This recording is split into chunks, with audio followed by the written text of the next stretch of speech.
Dylan Andrews, and Adem Bona. Coach, you can go ahead and if you guys don't mind, I'll say something, and then it probably won't be very smart, and ask them questions so they can get a shower or we can get out of here. So congratulations to Oregon State.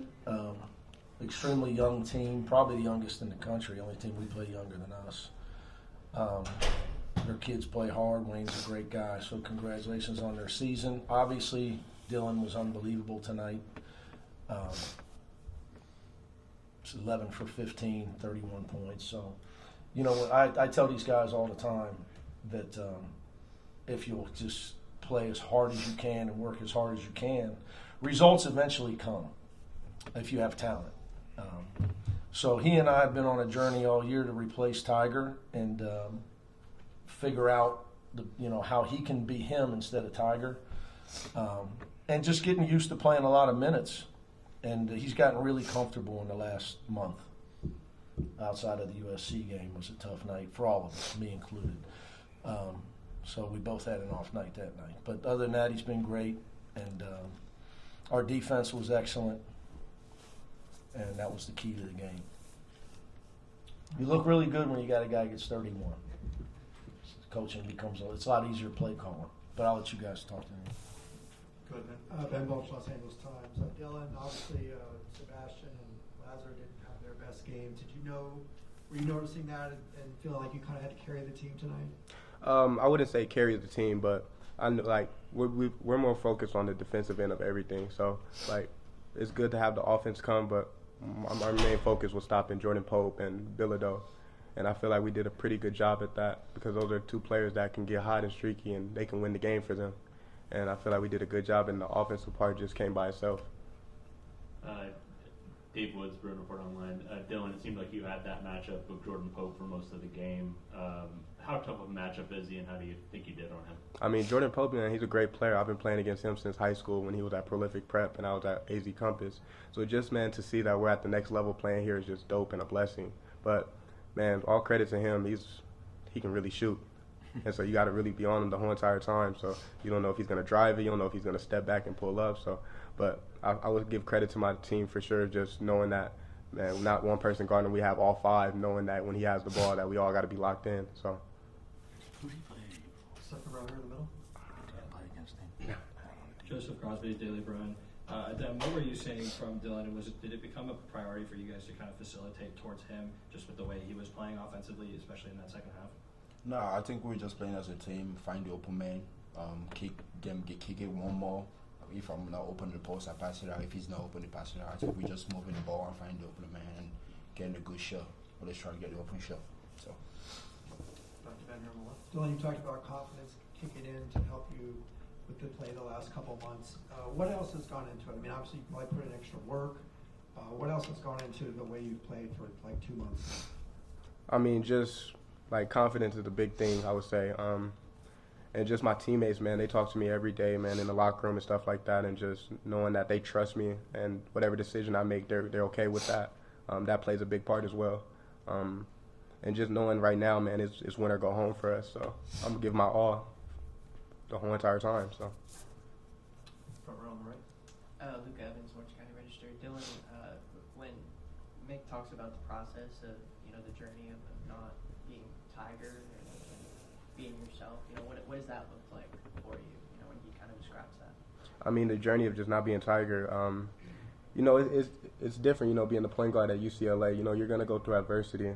But, man, Coach trusts me, my teammates trust me, and I trust them, so. Any other questions from the athletes? Sure.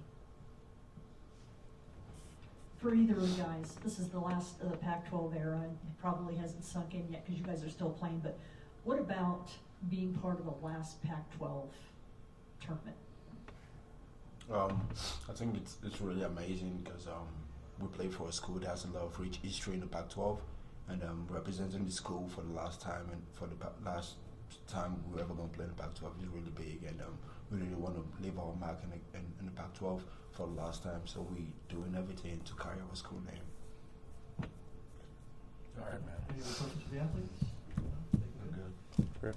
Thank you very much. Thank you. Have a good day. Yeah, take your water bottle. Coach Cronin, same question asked to Ben, Dylan. What have you seen? Be honest, you want this, don't you? that's a pretty cool one. What have you seen out of Dylan that's kind of gone into his rise these last couple months? Just he's just not giving up. You know, all I ask him to do is continue to play as hard as you can and work as hard as you can. And, you know, he referenced it a little bit, and I'm sure he, you know, didn't go all into the pressure of the situation he was put in this year.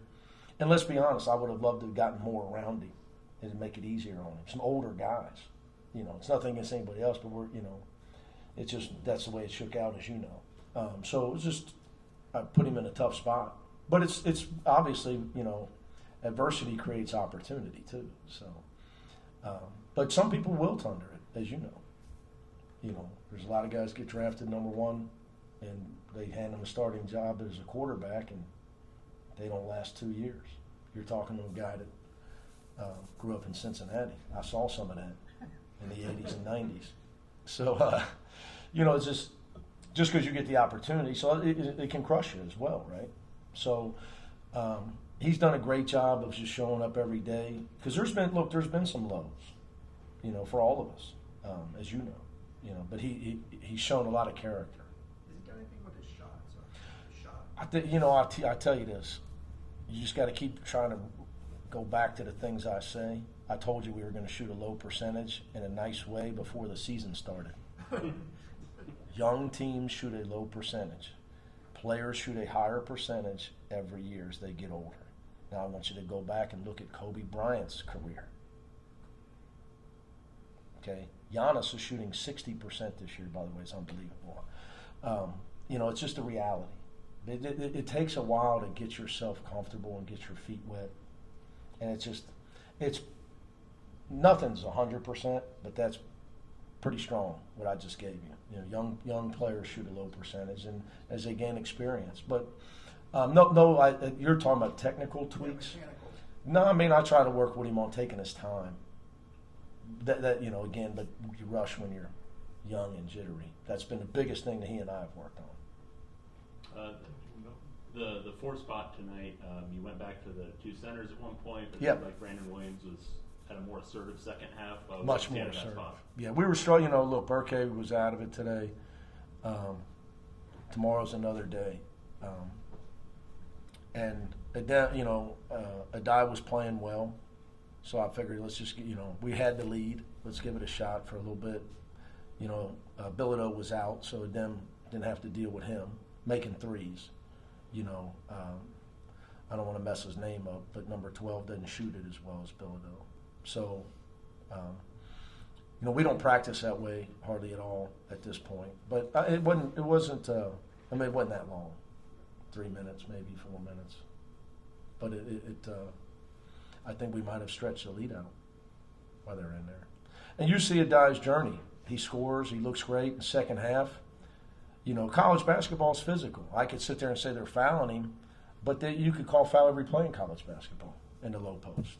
I mean, you just foul the guy, you know, and he's got to get strong enough to deal with it. And when he gets there, then his skill level is awesome.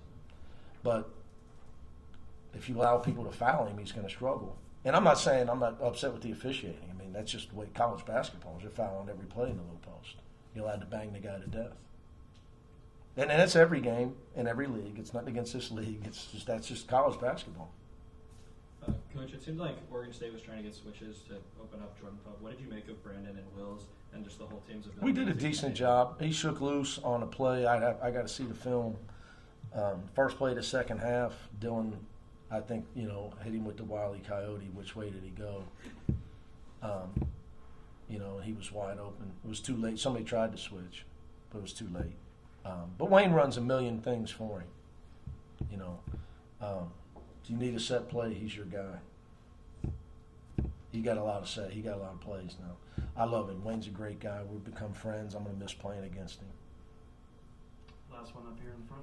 Mick, I believe a few days ago you talked about the amount that you guys have put on Adem offensively this Yeah. year, and when Dylan's progressing progressing like this and having games like this? What does it do to kind of ease the load on Adem? Well, look, we got to, every game we play is our last if we don't win. Now, starting next week, that'll be for the whole country. Our best players are going to have to play well. Lazar got going a little in the second half. We got to get more from him. I thought Will was gun shy. Sebastian obviously foul trouble and never got into the game. We're going to need all these guys to step up in different ways. So what I would tell you though is, don't underestimate this, guys. They added this stat to the stat sheet. I don't know when. I'm getting old, Ben, but Adem got fouled 10 times. That puts a lot of pressure on the defense. So that goes into why Dylan's so open. I know he had a tough night with his turnovers, but I thought we threw him the ball in spots we shouldn't have thrown him the ball. And something, he had that drive to start the game, and I think he thought he was going to be able to do that all night, which I told they're not going to let you do. Any coach is going to say go steal the ball when a 6'10" guy dribbles.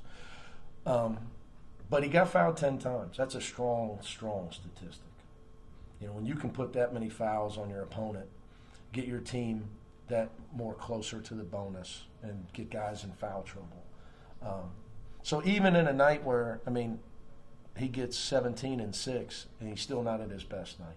I just really feel someday with development that the kid's going to be an unbelievable player when his skill and mind catches up to his effort and attitude and athleticism. He just needs time with it, which nobody wants to give anybody this day and age. Right? That's just the way it is. So. Anything else? Thank you, Coach. All right, guys. Thank you.